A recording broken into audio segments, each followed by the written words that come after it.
সকল দর্শক বন্ধুদের রান্নাবাটিতে স্বাগত জানিয়ে শুরু করছি আজকের রেসিপি। চিড়ে আর ডিম দিয়ে দারুণ মজার একটা নাস্তা রেসিপি। এর জন্য এক বাটি চিড়ে আর দুটো ডিম নিয়ে নিয়েছি। মোটা চিড়ে অথবা পাতলা চিড়ে, যে কোনো চিড়ে দিয়েই কিন্তু আপনারা এই রেসিপিটা তৈরি করে নিতে পারেন। প্রথমে চিড়েটাকে ভালো করে ধুয়ে নিয়ে জলে পরিষ্কার করে তারপর মিক্সার গ্রাইন্ডারে দিয়ে পেস্ট করে নিতে হবে। এই রেসিপিটা কিন্তু খেতে দারুণ সুস্বাদু হয়। চিড়ের এই নাস্তা রেসিপি একবার কাউকে খাওয়ালে কিন্তু সে আপনার কাছে বারবার রিকোয়েস্ট করবে আবার খাওয়ার জন্য। এবার চিড়েটা দিয়ে পেস্ট করে নেব। শুধু চিড়েই দিয়েছি মিক্সার জারে, চিড়ের সাথে কিন্তু আপাতত এখনও কিছু মেশাইনি। চিড়েটা ভালো করে পেস্ট করে নেওয়ার পর একে একে চিড়ের মধ্যে সমস্ত কিছু মেশাবো।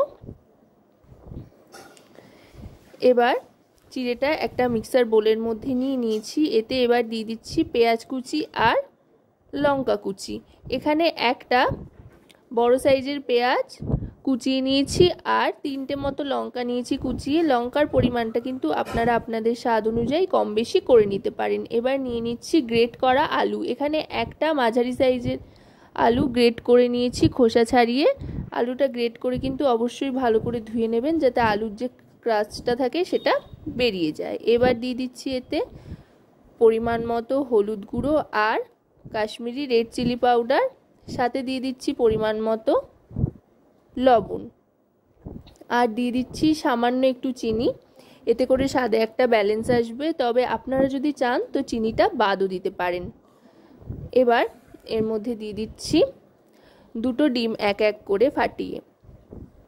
আমি এখানে দুটো ডিম ব্যবহার করছি এক বাটি চিড়ের জন্য। আপনারা যদি চিড়ের পরিমাণ বাড়ান তো অবশ্যই কিন্তু ডিমের পরিমাণও বাড়াতে হবে। এবার দিয়ে দিচ্ছি এতে কর্নফ্লাওয়ারের গুঁড়ো, চাইলে আপনারা ময়দাও ব্যবহার করতে পারেন। কর্নফ্লাওয়ার বা ময়দা যে কোনো একটা ব্যবহার করলেই চলবে। এবার সবটা ভালো করে মাখিয়ে নিচ্ছি, হাতের সাহায্যেই মাখিয়ে নিচ্ছি। এতে কিন্তু আলাদা করে কোনো রকমের জলের ব্যবহার করছি না, তবে আপনাদের যদি মনে হয় বেশি ঠিক হয়ে গিয়েছে তো চাইলে জলের একটু ব্যবহার কিন্তু করতে পারেন। এবার এতে দিয়ে দিচ্ছি ম্যাগি ম্যাজিক মশলা। এতে করে খুব সুন্দর একটা ফ্লেভার আসবে। তবে এর পরিবর্তে চাইলে আপনারা চাট মশলা বা আমচুর পাউডার যে কোনো কিছু ব্যবহার করতে পারেন আপনাদের যেই ফ্লেভারটা পছন্দ সেই অনুযায়ী। ম্যাগি মশলাটা দিয়ে ভালো করে মিশিয়ে নিচ্ছি।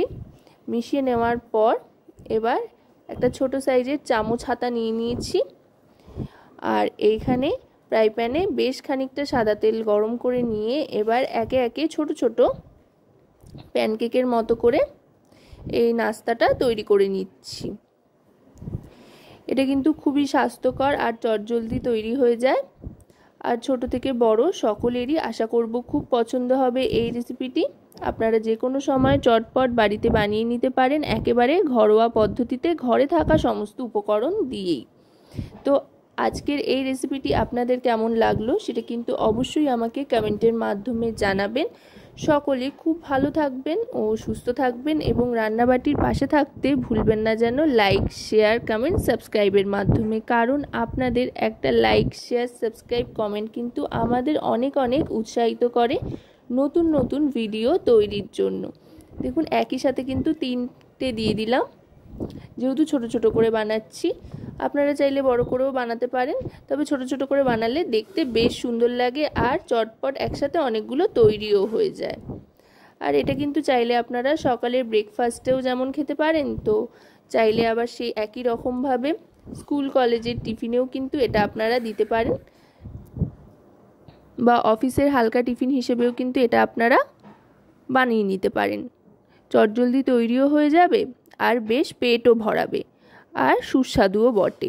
কথায় কথায় কিন্তু দুটো পিঠ লালচে করে ভেজে নিয়েছি। একটু সময় নিয়ে ভাজতে হবে, গ্যাসের ফ্লেমটা মিডিয়াম টু হাইতে রেখে আর একটু লালচে করে ভাজতে হবে। তাতে করে কিন্তু বেশ চারপাশে একটা ক্রিস্পিনেস আসবে আর মাঝখানটা বেশ একটা নরম তুলতুলে ব্যাপার আসবে। খেতে কিন্তু অসাধারণ লাগবে আর শুধু শুধুই কিন্তু 3-4টে খেয়ে নেওয়া যায়, কিছুই লাগে না। তো এবার আমি এগুলো ভেজে তুলে নিচ্ছি এক এক করে। তো আজকের এই রেসিপিটি আপনাদের কেমন লাগলো সেটা কিন্তু অবশ্যই আমাকে কমেন্টের মাধ্যমে জানাবেন।